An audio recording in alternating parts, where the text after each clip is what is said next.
Hey everybody, it's Pinion. Today I'm going to be doing a book review for the Warrior Cats novella Hollyleafs Story.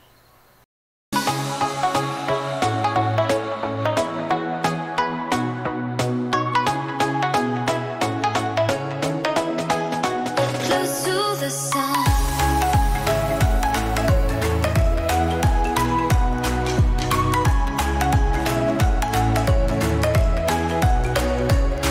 So as you can see, I'm also doing a speed drawing of Hollyleaf and Fallen Leaves, since the main point of this book is specifically their relationship.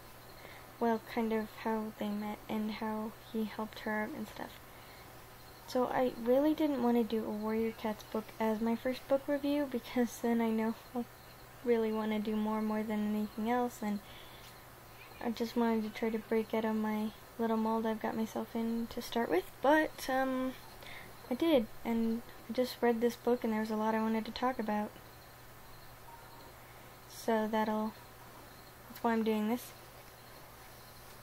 So yeah, spoilers ahead if you're unaware about book reviews. So usually they have details of the books.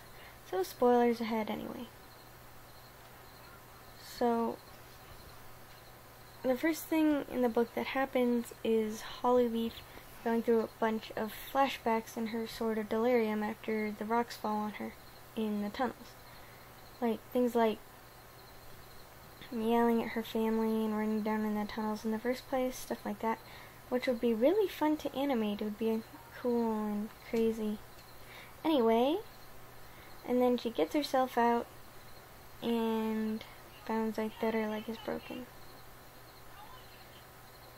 So what I really like in this specific part, well, it's not broken, but her leg, what I really like in this specific part is, well, in Warrior Cats and other books a lot, it says the floor coming up to meet her, meaning that the character doesn't feel themselves falling. They feel, and they can merely see the floor getting closer and closer to them as they fall down. They cannot feel themselves falling. I think it just gives you a good visual sense of that. So anyway, Fallen Leaves finds her, and yeah. Throughout the book, Fallen Leaves avoids directly telling her that he's a ghost. I guess Jayfeather, since he never told them about anything, Jayfeather was really the only one that knew that Fallen Leaves was a ghost down there in the middle of the tunnels. Also, Fallen Leaves once referred to his mother finding him, and Hollyleafs is like, what? Your mother's looking for you in the tunnels, but you won't go outside because you think she'll find you here? But anyway, I think he's referring to his spirit of his mother, the ghost form of his mother, because in The Last Hope, or I forgot what it's called. Anyway, The Last Battle, it might be The Last Hope, but anyway, in that, him and his mother are fighting alongside each other, and then they go to their spirit place together. So also in the prologue of one of the books in The Power of Three, it talks about his mother being super concerned. So I think that's really cute, and that's why I think he's referring to his mother in spirit form. I think he knows his mother cares about him and would definitely find him if she could.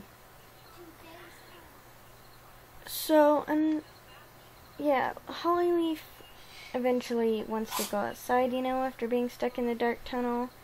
There's kind of a whole subplot thing about a baby fox trapped in the den, which was actually really cute to read about, but not really that important or relevant, I guess, except for showing Hollyleaf's maternal sense a little bit, talking about mothering the kit, like cuddling up to it and providing warmth and security in the tunnels. And anyway, it's not really too relevant, but it was cute and fun, and I guess the point of novellas is just to fill in gaps, but also to be fun to read, so I guess that worked with that.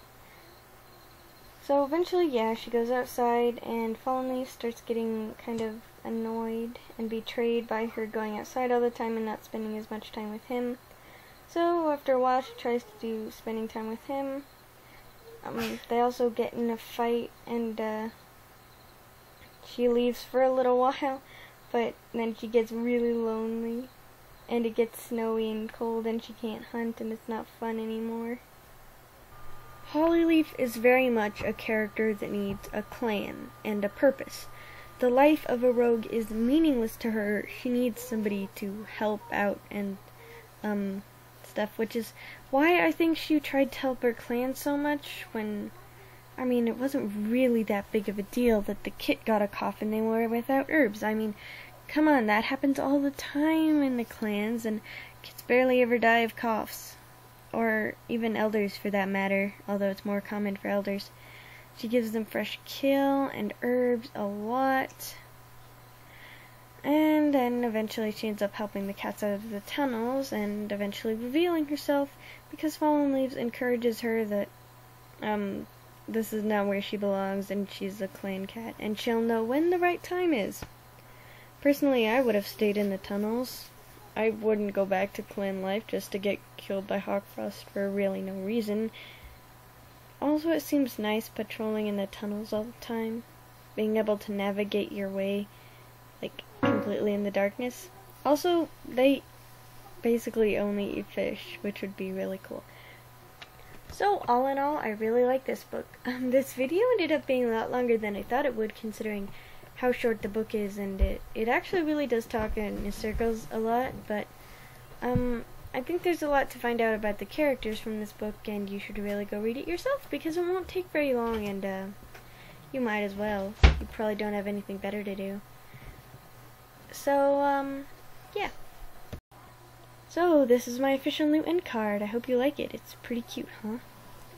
Thanks for watching the video, and go check out my brother CAIDEN Studios channel. It's got a link in the description. So I'll see you there later.